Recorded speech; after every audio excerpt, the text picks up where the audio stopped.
د سی جی ټین پښتو ټولنې هندارې د پروګرام درنو لیدونکو سلام. نن د کابل ښار د برکي څلور لارې ته راغلي یو، چیرته چې شاوخوا 8 میاشتې وړاندې د کابل ښاروالۍ له لورې د یو لوی پله او دغه راز تر ځمکې لاندې د سړک د جوړولو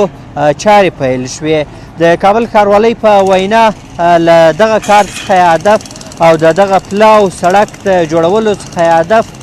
په دغه سیمه کې ترافیکي ګڼې ګوڼې څخه مخنیوی ده، نو دا چې دغه پل په کومو ستندردونو سره جوړیږي او چارې تر کومه حده پورې رسېدلې دي په ننني پروګرام کې تر پای شیبو پورې ملتیا وکړئ او دغه راز د کابل ښاریانو او موټر چلوونکو نظرونه به هم راسره واورئ.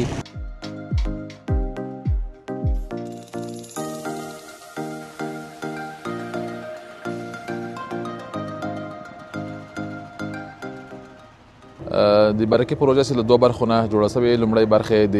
زیرګذر یا انډرپاس برخه ده او دومره برخه د هوایي پله چې د 8 میاشتو را په دې خوا موږ د اولې برخې چې د زیرګذر برخه ده کارونه شروع کړي دي. په دې برخه کې موږ تر اوسه په ټولو برخو کې له 80 سلنه کار ډېر مخې ته تللی ده. د انډرپاس په سر موږ 2 پلونه لرو چې د یو پله د ګاډرونو د نصب او د پوشش د کانکریټ چارې تکمیل شوي دي. د بل پله د ګاډرونو د نصب پروسه روان ده، انشاءالله چې په راتلونکو څو ورځو کې به د هغه پروسه هم تکمیله شي او د پوشش کانکریټ به واچول شي. همدارنګه د انډرپاس د پایلینګ برخه او خپله د بدنۍ د کندنکاري برخه، د پایل کپو برخه د یو کې پیشرفت لرو. د یو د اسفالټ طبقه چې هغه آماده ده، انشاءالله کارونه په راتلونکي کال کې به انشاءالله په د هوا په مسایدو باندې دغه کار هم شروع شي،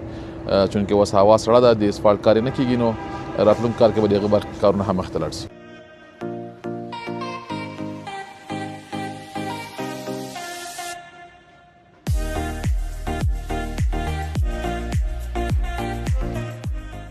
درنو لیدونکو، زه اوس مهال په هغه سیمه کې ولاړ یم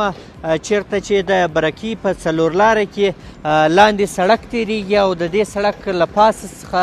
بیا هوایي پل جوړیږي. نو دغه د هیواد د آبادۍ پروژه ده، غواړم په دې پروژه کې زه هم برخه واخلم او له دغه ورور سره څه کومک شم او نور خو تخنیکي کارونه دي، خو په همدې کې به زه برخه ورسره واخلم.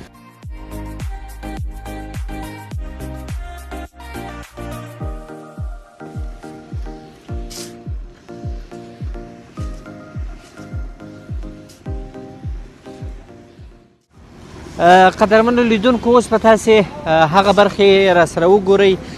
د دې څلور لارې چې له پاسه څخه پل تیریږي، دا چې په څه ډول باندې په کومو تخنیکونو باندې دغه پل تیریږي. نو دغه ویډیو در سره تعقیب کړئ، زموږ پروګرام وڅارئ، تر پایه به د دې پروژې په اړه باندې معلومات ترلاسه کړئ.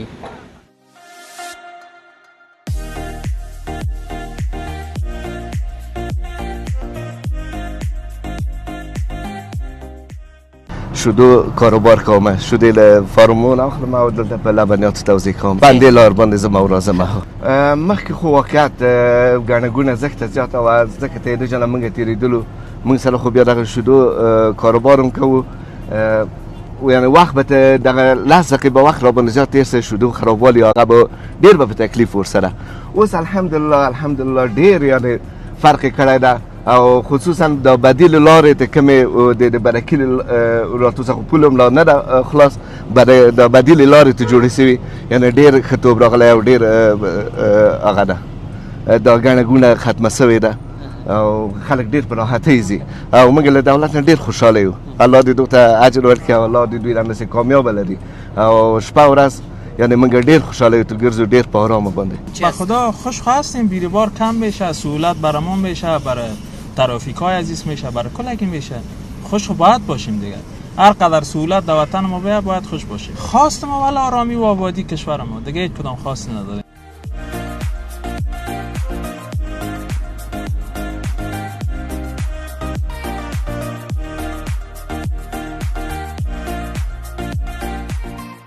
دا پروژه دوه برخې لري. لومړی برخه همدا د انډرپاس برخه ده، دا د ځمکې لاندې موټر تیریږي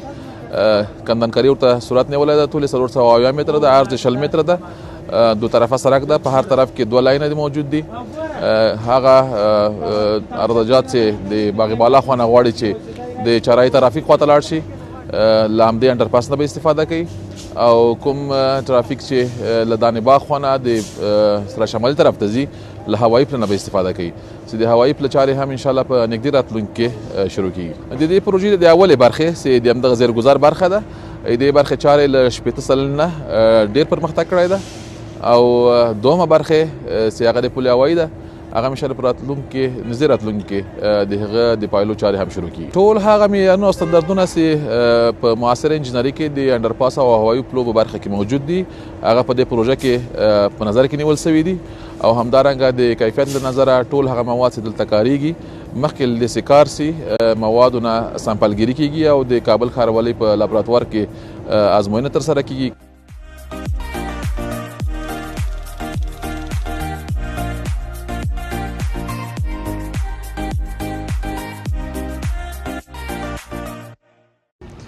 پخوا د دغه لارې رش زیات و، بیخي موټران زیات ول او ټکرو سره زیات مخ و، ټکرې به زیاتې کېدې او دا شی به د خلکو د تېرېده پیاده لاره به هم بیخي سره مشکل و چې یوې غاړې نه به بلې غاړې ته پوره کېدلې، نو مشکلات زیات و. نو انشاءالله چې اوس دغه پل جوړ شي کېدای شي دغه سره مشکلات پوره تر پوره کم شي انشاءالله. زه خو په دغه باندې ډېر خوشحاله یم چې په ټول افغانستان خوشحاله یم چې کارونه کې روان دي او دا شی پروژې کې روان دي، نو انشاءالله د دغه سره به بیروبار بیخي زیات کم شي. حتی اوس هم وګورئ د کار پې روان ده، دغه د رش زیات ده، خو چې دا جوړ شي انشاءالله رش به بیخي کم شي، موږ ته به ډېر سهولت پیدا شي، حتی ډېر رش به ورسره هغه شي کم شي. از وقت که حال فعلا خوب میشه، به خاطر که امیال هر جایی که ببینید 2-3 دانه ترافیک اجرای وظیفه میکنه، ولی زیرزمینی که جور شه او وقت دیگه هیچ کس کلگی هم تو در راه خود میره. راه الاز به خاطر که خیلی رابندان میبینه امیال خودت چه قسم رابندان اینجا قبل که جور شود دیگه انشالله رابندی مابندی نمیباشه. ولی تنها یک مریض نیست، هر چیز است، نال آدم هر چیز بگو، یکی مریض داره، یکی زخمی است، یکی را موتر میزنه، یکی باید در شفاخانه برسه، خلاصه هر گپ است. حالا خاطر از این خوش هستیم که هر چقدر که وطن ما خوب باشه خوش داریم، ولی این رابندی ها مکمل گم میشه. حالا جسایی که چاره‌ای برای کی تا کاته پروان بند میباشه، به خاطر از این میگویم این موتراس رابندی است. یکی مثال مریض می داشته باشه، حالا سعی که 20 دقیقه 25 دقیقه در رابندی میمانه، تو قبلا که جور شه مریض در سر وقتش میرسه، هر نفر در سر کارش به مطابق وقتش میرسه. حالا اینجا هر کس که می گل صبح اینجا بیایی 6 بجه که رابنداست.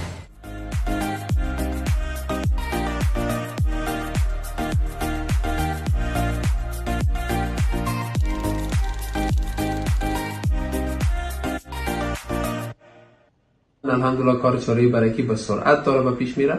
و شارولی کابل مطابق پلان خود در این چاره‌ای کار میکنه. این چاره‌ای به 2 منزل ساخته میشه که مجموعاً 965 پایه داره و یک بخشش در حدود 700 متر که به شکل هوایی است و بخش دیگه هم 470 متر است که زیرزمینی است ساخته میشه یا زیرگذر هست. بخش زیرگذرش الحمدلله اکثریت پایه‌اش تکمیل شده، بیما سرش مانده شده، یک طرفش رخ شده و فعلا در قسمت دومش ماندن بیم یا گادر سرش جریان داره که ان شاءالله بعد از رخت ازی ما مابین چاره‌ای شروع میکنیم و موتورها میتونن از دو طرف رفت آمد بکنن، یعنی چاره‌ای مطلقاً بند نمیشه و مجموعاً 1.5 میلیارد افغانی سر چاره‌ای مصرف میآید، سر البته پل هوایی چاره‌ای و در حدود 2 سال در بر میگیره که فعلا که ما شما صحبت میکنیم در حدود 8.9 میلیون نو است که در این چاره‌ای کار جریان